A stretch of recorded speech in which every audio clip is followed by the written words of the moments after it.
No one disputes how important the mental part of the game is, correct, David, if you think about it? Yet the frustrating part, whether it's at a facility, travel team organization, teams or whatnot, if 90% of the game, and as you get further up the food chain, it's even more, if it's truly the mental part of the game, then you got to ask yourself from a training standpoint, how much time are you spending on what really matters? And the numbers don't add up. The formula makes most sense, right? In the typical training session of an hour, and we're as guilty here as most other facilities, they come in, they work out, they do their movement, they do their prep work, they do their skill work, and they leave. Well, we just said that 90% of their failure or frustration is what's going on from the neck up. So how do you, as the master teacher or someone who owns a facility, really integrate this? It's very frustrating to see, Tony, what you talk about is really, really important, but we don't have time for it. We don't have time for it. But we just said that performance setbacks are more geared to this topic. When do you start making mental skills training, age-appropriate mental skills training, visual mental skills training appropriate? Because in my world, vision and mental are the same animal, right? There is no distinction between it. But at some point, how do you bring this into every single class or program that's going on? Whether you're working with 6 and under players, how do you take a class of 6-year-olds and introduce mental skills training? Well, we did it yesterday.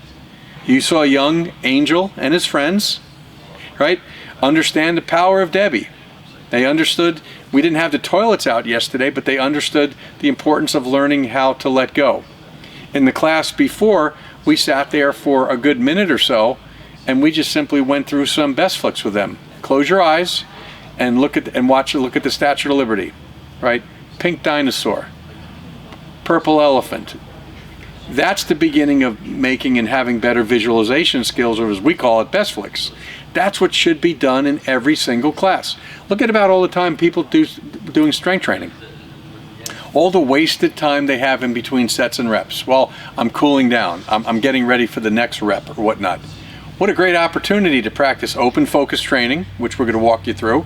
What a good way to create in your mind's eye the skill that you're eventually working on, because most guys that are working out are doing it to get better at a skill. So what if they were so disciplined, and again, the best athletes, it's about what you're doing when no one's around that counts. They are just better. They are masters at 1,440. That magical number that tells us that's how many minutes in a day are.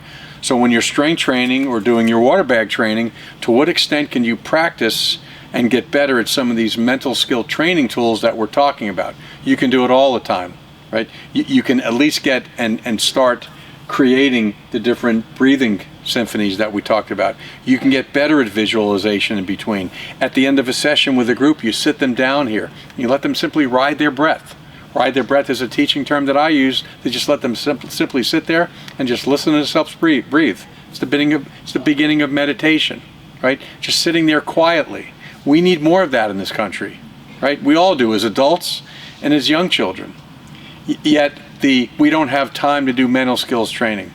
Tony, we don't have time to do vision training. It's a hypocrisy, because that's the reason why guys never get a chance to either forget playing in the big leagues, but make a high school team. Because we're so enamored with what? The skill work. We're so enamored with the muscles. Yet we all know, anyone who's been teaching or coaching in this industry know that competitive anxiety, inability to deal with frustration, being your own worst enemy, the fear factor, self-esteem issues, confidence issues, losing perspective, those are the reasons why guys struggle in games. Yet we don't forget about making it a priority. We don't even introduce it or try to integrate it into facilities or in mainstream instruction. That has to change if we're really concerned not only about making better athletes, but actually helping some of these young children have better life skills and coping skills when they get older.